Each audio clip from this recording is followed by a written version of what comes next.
हारना जरूरी है। आज के समय में ना जीतना जरूरी है ना हारना जरूरी है। जीवन एक खेल है दोस्तों, बस खेलना जरूरी है। A very energetic good morning to one and all present over here. Our respected principal sir, teachers and all my dear friends. Today we are here to celebrate our National Sports Day. The National Sports Day is celebrated to commemorate the birth anniversary of the Major Dhyan Chand. So let's begin this program with the lighting of lamp. I request our principal sir and sports teacher to come on stage for the lighting of lamp.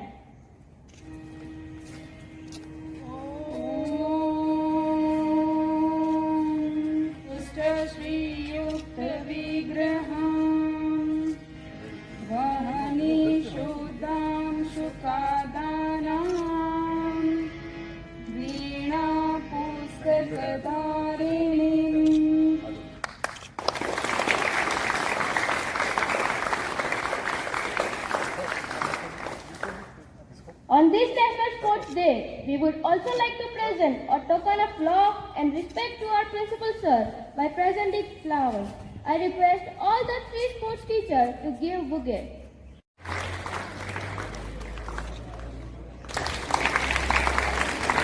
Made of gold, they are made of sweat, determination, and a hard-to-find alloy called dust. These are the words of none other than Major Dhyan Chand, one of the most famous and the best player in the history of hockey, in the Indian hockey. Good morning everyone to this magnificently glorious day. I am Humaira from class 12 and I am here to share something with you about Major Dhyan Chand and some of his achievements, and also about the role of women in Indian sports. As I mentioned earlier, that Major Dhyan Chand was arguably the best player in the history of Indian hockey. He was renowned for his astonishing goal-scoring abilities. He showed his remarkable capabilities in the Olympics by winning gold medals for India, not once, not twice, but 3 times in the year of 1928, 1932, and 1936. His contribution was the reason for the domination of India in hockey in that era. You guys must be knowing who Adolf Hitler was, right? So when Germany was defeated, there was a rumor that spread at that time that Adolf Hitler was so impressed by him, by Dhyan Chand, that he offered him a citizenship of Germany and also a senior post in German army. But he refused the proposal. He was known as the Wizard of Hockey because of his excellent ball controlling skills. He played international matches from 1926 to 1949, scoring not one less than 570 goals. He was awarded the Padma Bhushan, which is the 3rd highest civilian awards in India. In India, every year on 29th August, his birthday is celebrated as National Sports Day. In addition to earning 3 Olympic gold medals, his influence extended beyond this victory, as India won hockey field event in 7 out of 8 Olympic Games from 1928 to 1964. Now I want to move your attention to the Olympics, to the recent 2020 Olympics, where our Indian women's hockey team made a history. They might just have missed a historic bronze medal, but they won the hearts of many. The staunchest of the critics were made to sit up and applaud. It was just the 3rd time in the history of games that the Indian women's hockey team was making an appearance. I want to clap them for this achievement. This is a great thing, actually. They made it to the semi-finals for the first time ever. It was the first time ever, I want to tell you that. Please, we need a big round of applause for them.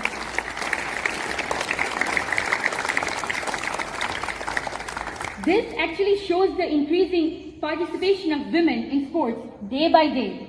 But still there are many people who do not accept women's game as games. I don't know why, but starting from the inaugural of Olympics, women in sports were neglected. But now, during the end of 19th and 20th century, there is an increasing participation of women in sports as contestants as well as spectators. They encourage women in participating. The major role is played by the academic society, whether it is in school or in college.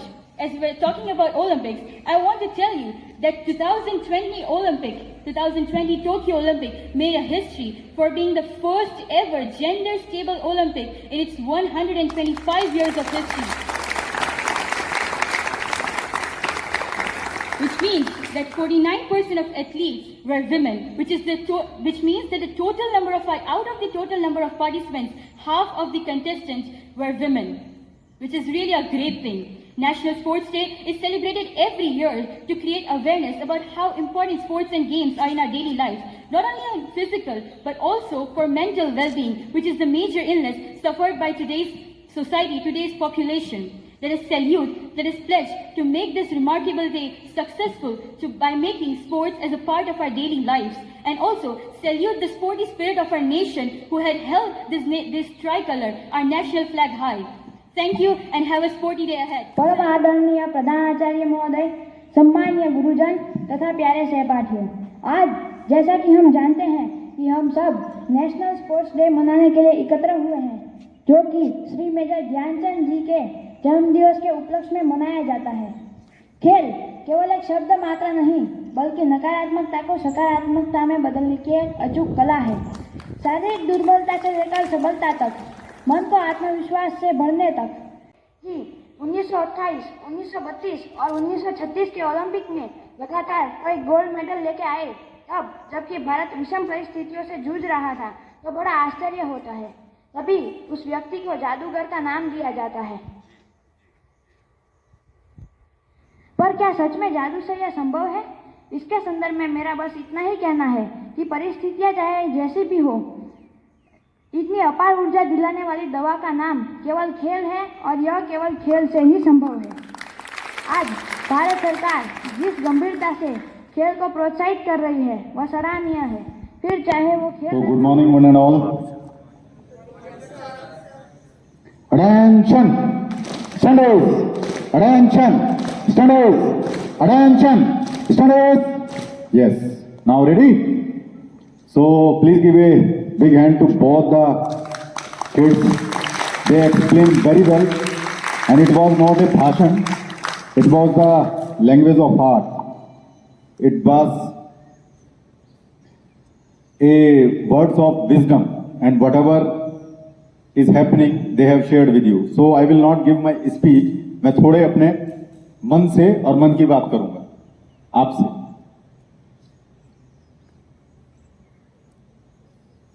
मैं क्या चाहता था, क्या नाम है बेटी का? उमेरा से, लेकिन उमेरा समझ नहीं पाई। मैं चाहता था ये सुनना कि आप क्या ऑब्जर्व करते हैं स्पोर्ट्स में, हम क्या कर रहे हैं एट दिस लेवल। अगर आप देखेंगे,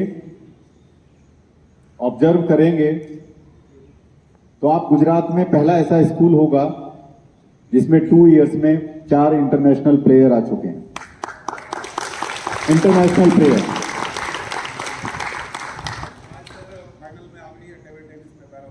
पैरा ओलंपिक में, देखिए टेबल टेनिस इसीलिए लेके आया। आप देखिए 4 personality have already visited your school. आप गूगल कीजिए, गुजरात में कोई ऐसा स्कूल है?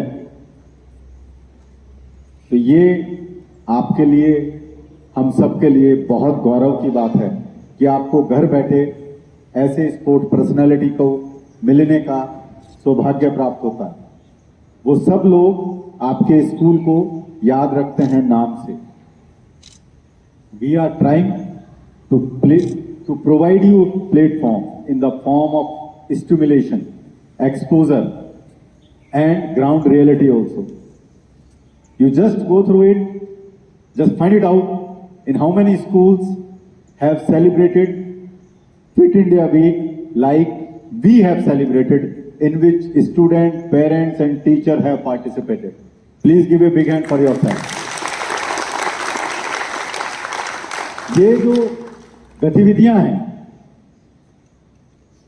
राष्ट्रीय खेल दिवस तो पिछले 20 सालों से बनाया जाता है, लेकिन मैं समझता हूं भारतीय विद्या भवन GIPCL में पिछले 2 सालों से बनाया जा रहा। तो ये एक नई शुरुआत है। किसी भी चीज के लिए, किसी भी बड़ी जर्नी के लिए एक छोटा सा स्टेप हमको लेना होता है। वो स्टेप्स स्कूल प्रोवाइड कर रहा है, रेस्ट ऑफ द थिंग आपके ऊपर डिपेंड है, आप इसको कैसे लेते हैं। और खेल के बारे में बताया, खेल की कितनी खूबियां हैं, लेकिन खेल केवल मैदान पे ही खेलना चाहिए। पीछे से खेल नहीं खेलना चाहिए, वो बात है। हम खिलाड़ी तो बहुत अच्छे हैं, लेकिन किसी दूसरे खेलों के खिलाड़ी हो गए,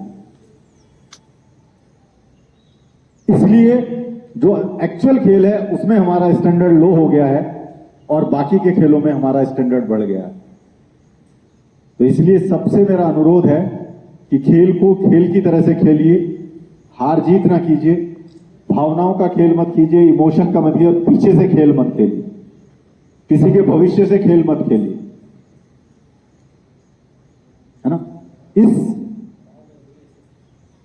कार्यक्रम का उद्देश्य सिर्फ आप लोगों को जागृत करना है, आपको बताना है कि खेल हमारे जीवन का अहम हिस्सा होना चाहिए। जैसे हम खेल खाते हैं, पीते हैं, सोते हैं, उसी तरह से, लेकिन वो खेल कंप्यूटर और मोबाइल पे नहीं होना चाहिए।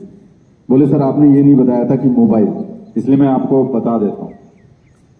Every day if you will play any of the sports activities, whether it is at home, आपने फिट इंडिया में देखा होगा, उसमें एक एक्टिविटी थी घर के संसाधन को बना के गेम खेलना, थी ना।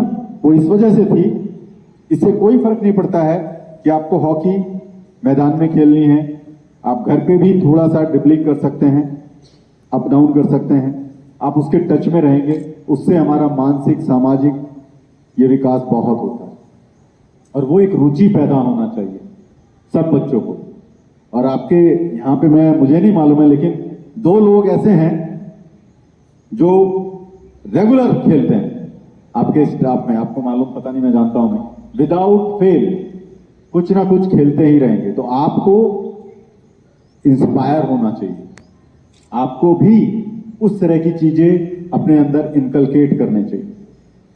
मेजर ध्यानचंद जी का नाम है, पहले राजीव खेल रत्न अवार्ड दिया जाता था, उसका नाम अब चेंज कर दिया गया है, उसका नाम हो गया है मेजर ध्यानचंद खेल रत्न अवार्ड। तो मैं माननीय प्रधानमंत्री जी को बड़ा धन्यवाद देता हूं, आप सब भी तालियां बजाइए, वाकई वो डिजर्व करते हैं इन चीजों के लिए। दूसरा, कितनी सारी योजनाओं के बारे में बताया गया, उन योजनाओं का लाभ हम भी ले सकते हैं अगर मैनेजमेंट हमको परमिट करेगा उसके लिए। और अब मैं आपसे बताना चाहता हूं, बेटी ने बात की इंडियन विमेन हॉकी टीम के बारे में, तो आप में से मैं आपको एक ऑफर करता हूं, बहुत जल्दी ही वो टीम सूरत में आने वाली है, तो आप मुझे 11 बच्चियां पूरा स्टाफ सेलेक्ट करके दीजिए, 11 गर्ल्स फ्रॉम द स्कूल, जिनको मैं उनसे मिलाने के लिए लेके जाऊंगा। I promise to you. ताली नहीं बजानी इसको, सबको मैं ले जा नहीं सकता हूं, I can not take to you all, और कोशिश करूंगा if the things will normal, उनमें से 1 या 2 को मैं आपके लिए इधर लेके आऊं। ये जो 11th गर्ल्स का मैं आपको लेके जाऊंगा, अब उसमें किस तरह से आपको सिलेक्शन करना है, कैसे करना है, वो आप देखिए। तो किसी को ऐसा नहीं लगना चाहिए कि सर हमें क्यों नहीं, राइट? ठीक है ना नजमा मैम जी। हॉकी टीम, और आपके सामने देखिए, ये पीछे मड़िए, टर्न कीजिए, ये देखिए क्या लिखा है। तो ये ट्रैक सूट हर एक को नहीं मिलता है, आप तालियां बजाइए। आपके पास ऐसे टीचर हैं जो इंडिया का ट्रैक सूट पहन रहे हैं, इन्होंने ये ट्रैक सूट कहीं से खरीदा नहीं है, और ये ट्रैक सूट ऐसे ही नहीं कोई भी मिल जाता है। जब आप उस टीम के साथ रहते हैं किसी भी तरह से, या उस लेवल तक कोई अचीवमेंट करते हैं, तब जाके ये ट्रैक सूट मिलता है। और आपको बताता हूं कि आपके जो सर हैं वो हॉकी के ही कोच हैं, इनफैक्ट हॉकी उनका मेन गेम है, और बहुत सारे गेम जो वो खेलते हैं वो तो साइड वाले हैं, है ना। लेकिन हॉकी को स्कूलों में हम इम्प्लीमेंट नहीं करते हैं, क्योंकि थोड़ा गेम्स वो डेंजरस होता है। हॉकी एक ऐसा गेम है कि जिसकी बॉल से डेथ हो सकती है एट द स्पॉट, उसका बॉल इतना हैवी होता है। अब ध्यानचंद जी के बारे में एक बात बताऊंगा मैं आपको, उनका नाम चांद उनके पीछे क्यों लगा, उनका कोई नहीं है ध्यानचंद, चंद से उनका कोई रिलेशन नहीं है, लेकिन ध्यानचंद जी चंद्रमा की रोशनी में प्रैक्टिस करते थे, रात में काम करने के बाद चांद की रोशनी में हॉकी खेलते थे, फील्ड्स में प्रैक्टिस करते थे, because practice makes M perfect. इसीलिए उनके नाम के पीछे चांद लगाया गया, ध्यानचंद। तो उनके लिए भी एक बार जोरदार तालियां बजाइए ध्यानचंद जी के लिए।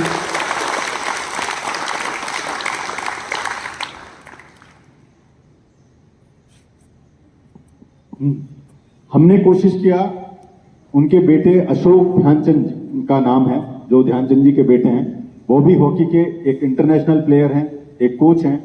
उनसे हमने कांटेक्ट किया ताकि वो आपको संबोधित करें, लेकिन व्यस्तता के कारण वो समय नहीं दे पाए। लेकिन डेफिनेटली लेटर एंड सूनर हम आपको किसी न किसी और व्यक्ति से, ऐसे व्यक्तियों से मिलवाते रहेंगे। आपका काम सिर्फ ये है कि गेम्स में इंटरेस्ट लेना शुरू कीजिए, रोज कुछ ना कुछ जरूर खेलिए। और जरूरी नहीं है उसके लिए फील्ड है, आप घर पे भी खेल सकते हैं। अपने आप को स्वस्थ रखने के लिए, अपना इंटरेस्ट क्रिएट करने के लिए आप देखेंगे उससे हमें कितने फायदे होते हैं। हेल्थ के अलावा और बहुत सारी फायदे हमको होते हैं, बहुत फायदे होते हैं। हमारी स्टेट ऑफ माइंड चेंज होती है, हमारा इमोशनल हेल्थ चेंज होती है। इसीलिए लोग गेम्स को प्रीफर करते हैं।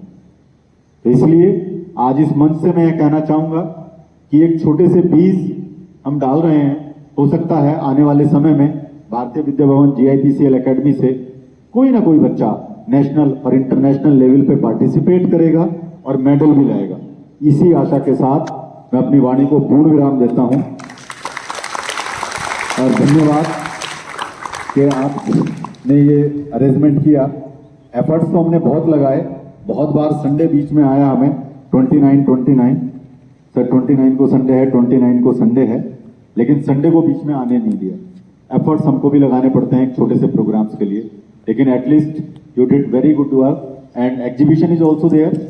आज एक छोटा सा एग्जीबिशन भी लगाया है स्पोर्ट्स का, हमने स्पोर्ट्स के इंस्ट्रूमेंट्स का, तो आप उसको भी देखिए और अपने जो छोटे भाई बहन हैं उनको भी बताइए और घर में कोई ना कोई गेम्स खेलते जरूर रहिए।